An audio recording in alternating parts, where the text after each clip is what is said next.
Doctor Sasi Tharoor ജനങ്ങളുടെ ഒരു സ്പഷ്ടമായ സന്ദേശമായിരുന്നു. അവർ തീരുമാനിച്ചു ഒരു മാറ്റത്തിൻ്റെ ഒരു സമയമായി, ഒരു ചെറിയ മാറ്റമല്ല, ഒരു വലിയ മാറ്റത്തിൻ്റെ ഒരു സമയമായി. അതാണ് ഞങ്ങൾ കാണുന്നത്.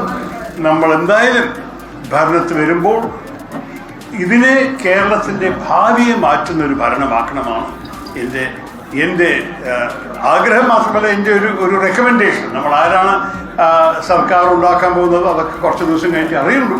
പക്ഷെ അവർ വരുമ്പോൾ എൻ്റെ ഒരു ചെറിയൊരു എന്താ പറയുക, എൻ്റെ പൂർണ്ണ വിശ്വാസമാണ് ഇത് ഒരു മാറ്റത്തിന് വേണ്ടി, ഒരു പരിവർത്തനത്തിന് വേണ്ടി പ്രവർത്തിക്കാൻ പോകുന്നൊരു സർക്കാരായിരിക്കും. പല കാരണങ്ങളുണ്ട്. അതിൽ ഒരു ആൻറ്റി ഇൻകംബൻസിൻ്റെ ഒന്നൊരു സംശയമില്ല. ജനങ്ങൾ ഈ 10 വർഷക്കാലം കണ്ട ദുർഭരണം, ഈ 10 വർഷക്കാലം കണ്ട ഓരോരോ തെറ്റുകൾ, അഴിമതി, പ്രശ്നങ്ങളൊക്കെ കണ്ട ശേഷം അവർക്ക് ഇതോടെ മതിയായെന്ന് ഞങ്ങൾക്ക് നേരത്തെ ഒരു തോന്നലുണ്ടായിരുന്നു. പ്രചരണത്തിലും കണ്ട് സംസാരിച്ചൊരു കാര്യമാണ്. അതിൻ്റെ ഒപ്പം എനിക്ക് തോന്നുന്നു ഞങ്ങളുടെ സന്ദേശം, ഞങ്ങളൊരു പുതിയ രീതിയിൽ കേരളത്തെ മുന്നോട്ട് കൊണ്ടുപോകും. ഞങ്ങൾ സംസാരിക്കുന്ന ഓരോരോ കാര്യങ്ങൾ തന്നെ എന്തായിരുന്നു, കേരളത്തിൽ ഒരു സംശയവും വേണ്ട, നമ്മളൊരു ബുദ്ധിമുട്ടിലാണ് ജീവിക്കുന്നത്. കടത്തിൽ മുങ്ങിയ ഒരു സംസ്ഥാന സർക്കാരാണ് നമ്മൾ എത്ര കാലമാണ് ഗൾഫിൽ പ്രവർത്തിക്കുന്ന മലയാളികളുടെ റെമിറ്റൻസസും ഈ കള്ള് വിറ്റിട്ട് എക്സൈസും ലോട്ടറി വിറ്റിട്ട് സർക്കാർ. അപ്പൊ Chandy Oommen not the point. PCR ചാണ്ടിയുമ്മനെ സ്വിച്ച് ചെയ്യൂ. ചാണ്ടിയുമ്മൻ അവിടുന്ന് റിപ്ലൈ ചാണ്ടിയുമ്മനെ കിട്ടിയിട്ടുണ്ട്. ഓക്കെ, അപ്പൊ നമുക്ക് ഈ റാന്നിയിൽ നമ്മൾ പഴകുളം മധുവിനെ അന്വേഷിച്ചിരുന്നില്ലേ?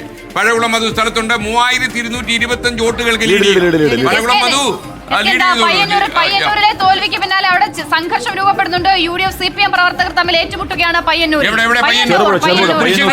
അതെ, ഇപ്പോൾ വരും. പോലീസ് ഉണ്ടല്ലോ ഒരാളെ അനുവദിക്കുന്നത് DGP പറഞ്ഞിട്ടുണ്ട്. വേണമെങ്കിൽ നമുക്ക് അജീഷ് എന്ന് വിളിക്കാവുന്നതാണ്. അവിടെ എന്ന് പറഞ്ഞാൽ പയ്യന്നൂരൊക്കെ സെൻസിറ്റീവ് സ്ഥലമാണ്. അവിടെ സംഘർഷം ഉണ്ടാവേണ്ട കാര്യമില്ല. അവിടെ ഇപ്പൊ പഴയതുപോലെ അത് മാറി. കോവളത്ത് MPs ഭൂരിപക്ഷം 26,000 കടന്നു എന്ന് പറഞ്ഞാൽ വലിയ UDF ഭൂരിപക്ഷം വലിയ തോതിൽ ഉയരുകയും LDF ഭൂരിപക്ഷം എന്ന് പറഞ്ഞാൽ കഴിഞ്ഞ തവണ 44,000 വോട്ട് ഭൂരിപക്ഷം നേടിയ പിണറായി വിജയന്റെ ഭൂരിപക്ഷം 8,000 ഇപ്പൊ പരമാവധി 10,000 കടക്കുന്നുണ്ട്. 4-1 ചുരുങ്ങുകയാണ്. അവിടെ റിയാസിന്റെ ഭൂരിപക്ഷം 4-1 ചുരുങ്ങുകയാണ്. അപ്പോ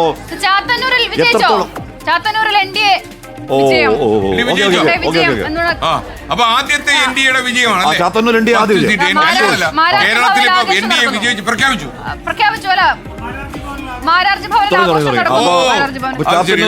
അക്കൗണ്ട് തുറന്നു, ഔദ്യോഗികമായി അക്കൗണ്ട്. എനിക്കൊരു ദുർബുദ്ധി തോന്നുന്നു. അതായത് തമിഴ്നാട്ടിലെ അവസ്ഥ എന്താ അറിയാമോ? 104 മണ്ഡലങ്ങളിൽ വിജയിക്കാണ്. അതുപോലെ 69 മണ്ഡലങ്ങളിൽ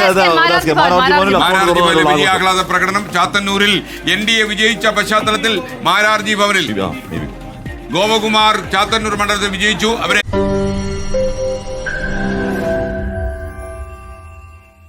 ലോകത്തെവിടെയായാലും ഏത് സമയത്തും 24 വാർത്തകളും ഓഗ്മെന്റഡ് റിയാലിറ്റി പാക്കേജുകളും എക്സ്പ്ലെയിനറുകളും വിശദമായി കാണാൻ ഞങ്ങളുടെ YouTube ചാനൽ നിങ്ങൾക്ക് സബ്സ്ക്രൈബ് ചെയ്യാം.